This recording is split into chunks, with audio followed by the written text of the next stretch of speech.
to the Montgomery County Department of Permitting Services podcast. I'm Gail Lucas, your host. I'm also the Division Chief for the Customer Support and Outreach Division.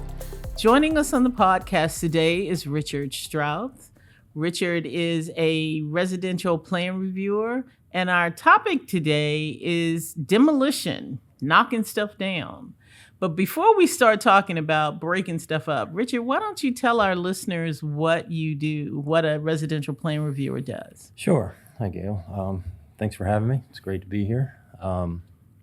Residential plan review, we take a look at your plans. You have a project in mind. You bring us a set of plans. We take a look at it, make sure that it meets the residential code requirements.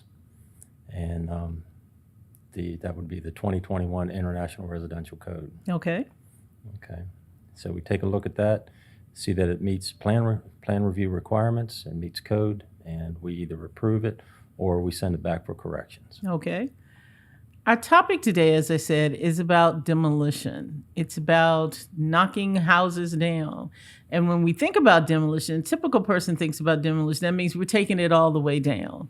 But recently, there was a change to the law with respect to demolition. So even if you're partially taking a house down, then you may need a demolition permit. Can you talk a little bit about that change? Sure. So what we've done is we saw the need to actually refine and define the definition of demolition, so that it's more specific, and we actually put limits on it. So the limit is 67% of the house must, if you are demolishing more than 67%, then you need a demolition permit. Okay. Up to that point, you can use a addition alteration permit. Okay. So if I'm taking my house 100% down, it's a demolition. It requires a demolition permit. But if I'm leaving part of my house and up to 67% of my house is demolished, then it becomes necessary for me to get a demolition permit. Yes. How do you treat the house at that point? What is the house considered then? It's no longer an alteration or an addition. What is it? It's a new home. Okay. We view it as a new home at that point.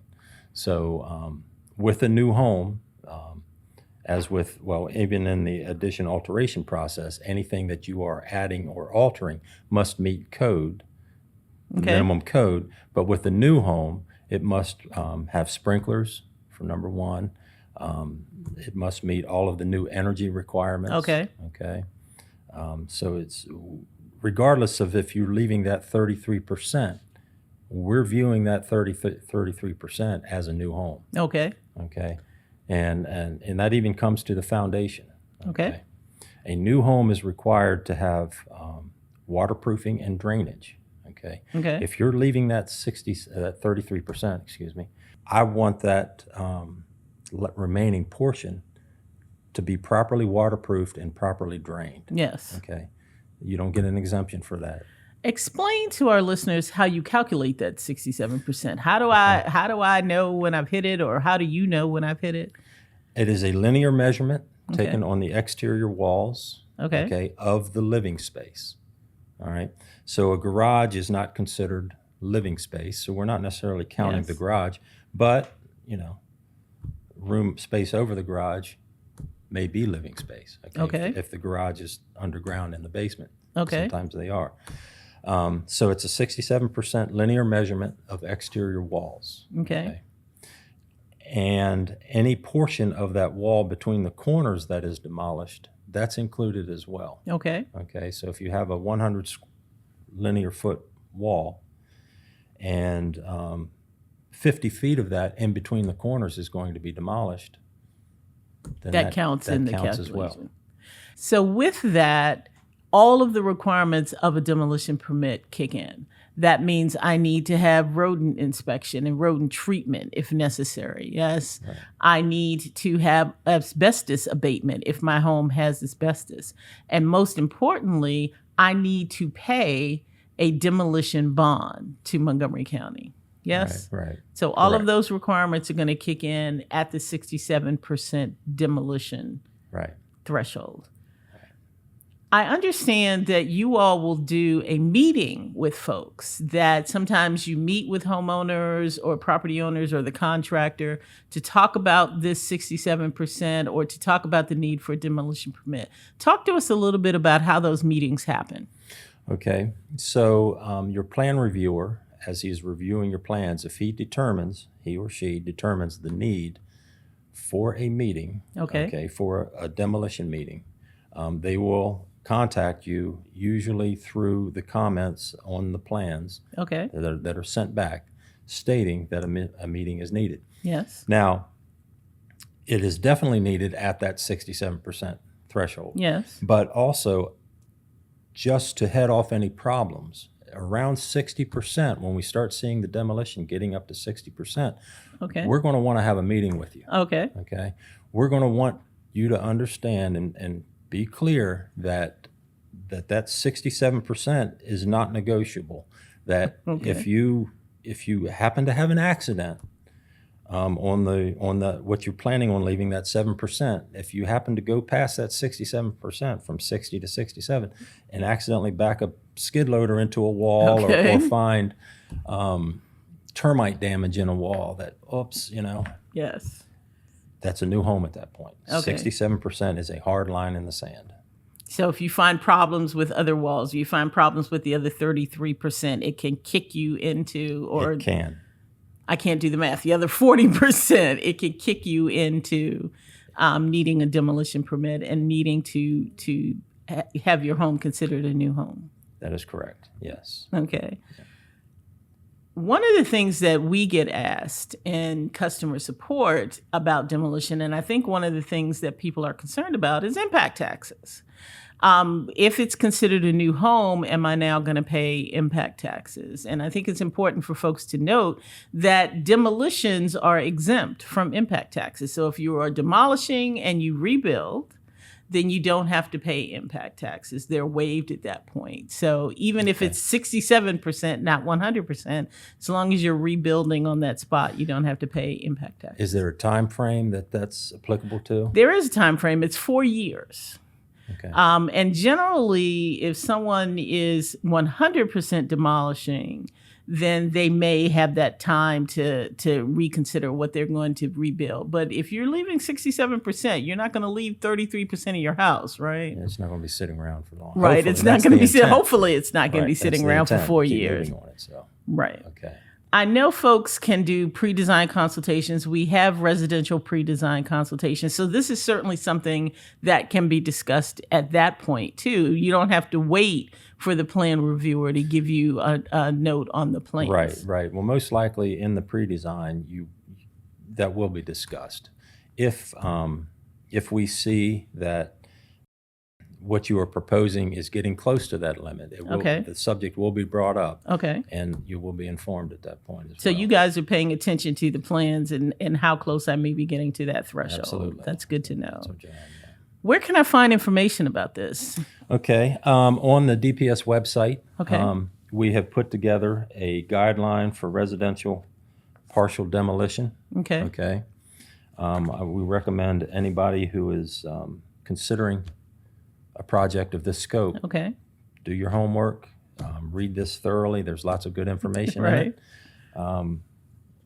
It's not just about leaving the walls. It's also about leaving the supporting structure under the walls. That's important to know. A lot of times we see people try to take off portions of the supporting floor system. Yes. You've got to keep the foundation, you've got to keep the floor system supporting those walls intact, okay? You can't alter those. That's all part of the structure. So if I'm removing the support of that wall, it's just like removing that wall. I mean, we've got some pictures of people hanging walls up in the air with a rope. Oh. And, yeah. Okay, well, that's a rope house I want to live in. Right. We did a podcast recently about homeowners acting as their own contractor. My brothers and I can swing a mean sledgehammer. Should we be doing our own demolition? Is that something that's best done by a contractor? You have the ability to do that. Okay. The county affords you that ability. Okay. But I would caution you, if you are capable, if you have the skill set, then that's something you can consider. If you do not have the skill set to tackle a project like this, it may be best to leave it to the professionals. Okay. That's good advice. I'm going to back up a little bit and talk about the meeting again, which I think is very important for folks to keep in mind. Who attends those meetings? Let's first talk about the pre-design consultation. Okay. Residential pre-design meeting. Who attends those meetings? Well, as an applicant, you have a project in mind. You're not really sure how you want to go. You have some questions about it. Okay. You schedule a meeting with us. Okay.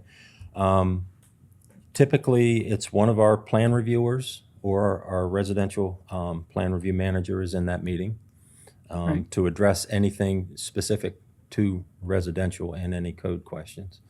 I believe that zoning can be included, well and septic can be included in that meeting.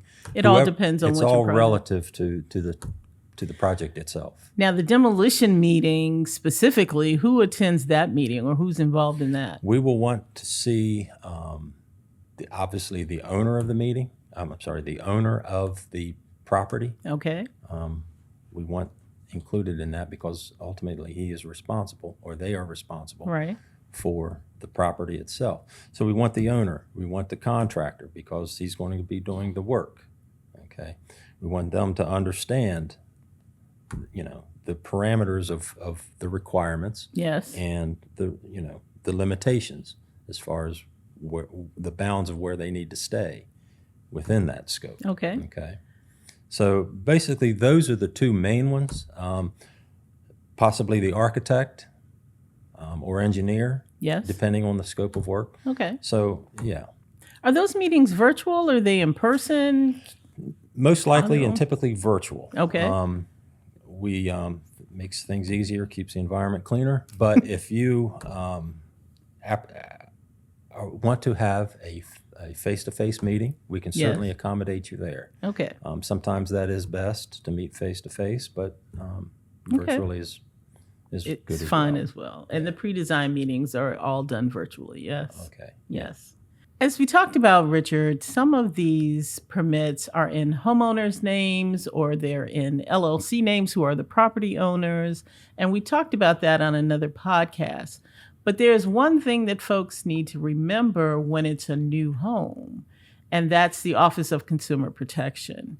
If it is a new home, then the applicant must be registered as a new home builder with Montgomery County Office of Consumer Protection. And that includes homeowners, yes? Correct, yes. They will So need the homeowner would have to have a waiver or permission from OCP to be able to build this new home. I believe it's actually a builder's license from OCP. Yes, it is. I recall correctly. So yes, they will need to register with OCP and have a builder's license from them.